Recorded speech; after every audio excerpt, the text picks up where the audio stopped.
The Littlefield collection is famous for having a huge number of serviceable vehicles. That's why we've been coming here to film inside the Chieftain's Hatch so much. With the passing of the owner, the collection is being partially split up. So in order to take advantage of the vehicles while they're still here, we're doing a series of short videos, we're calling them snapshots, in which we're going to go have a look at some of the vehicles which are in this collection, which we otherwise wouldn't have had time to do in a Chieftain's Hatch.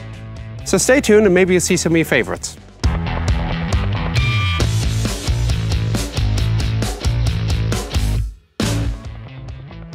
Artillery has always been a very important part of any Russian army, even back to the Tsarist days. They call it the god of war.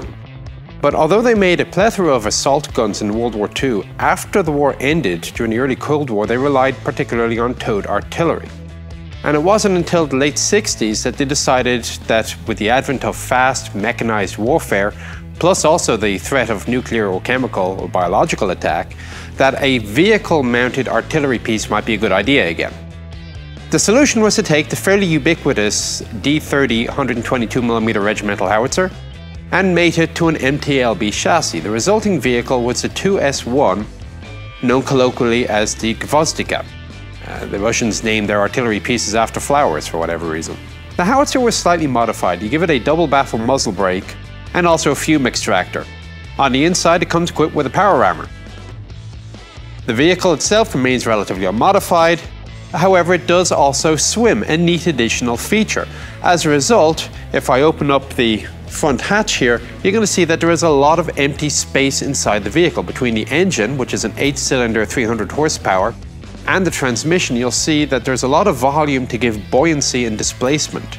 The vehicle will float with very little preparation and will do a grand total of about 2.8 knots. It has a crew of 4. The driver is located in the front left. He is isolated from the entire rest of the vehicle.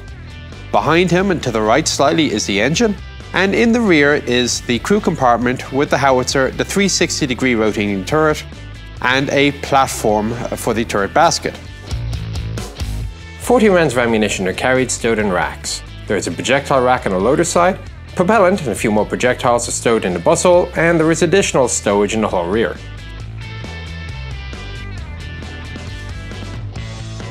The gunner is located on the left-hand side in front of the commander.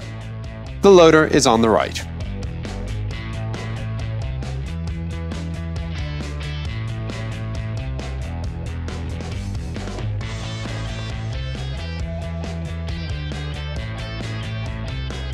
The driver is equipped with the traditional 3 pedals, clutch, brake, accelerator. He has a manual transmission to his front right, and steering is affected by use of 2 tillers. The suspension, MTLB, torsion bar, stamped road wheels, single pin steel track. Nothing particularly unusual there. Maximum rate of fire for the 122 was 5 rounds a minute, although the sustained rate of fire was only 1 or 2.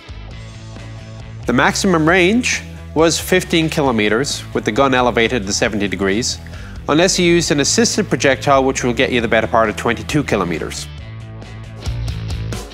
A variety of ammunition could be carried. There is traditional high explosive rocket assisted, armor piercing high explosive, fléchette if you didn't like infantry, and to really say you love somebody, you could also fire chemical munitions.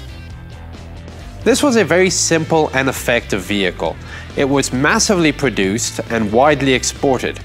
Although it fell out of Russian service in 2007, it continues to see service in countries throughout the world.